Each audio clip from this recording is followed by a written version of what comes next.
বর্ষাকাল আমার খুব পছন্দের একটা ঋতু।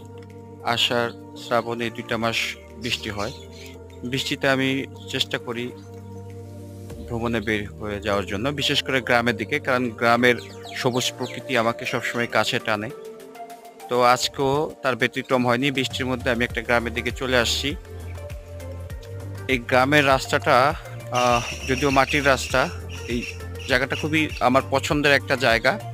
দিনের আলোতে মানে রৌদ্র আলোতে এই জায়গাটা আরো সুন্দর থাকে। তারপরও এই মেঘলা দিনে জায়গাটা কেমন দেখাচ্ছে তাই আপনাদের সাথে তুলে ধরার চেষ্টা করলাম। এটা হচ্ছে সিরাজদিখানে মানে মুন্সিগঞ্জ জেলার সিরাজদিখান থানার একটা গ্রাম, বালুচর গ্রাম যেটাকে বলে।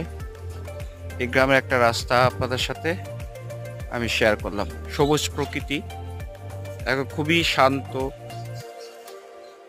আশেপাশে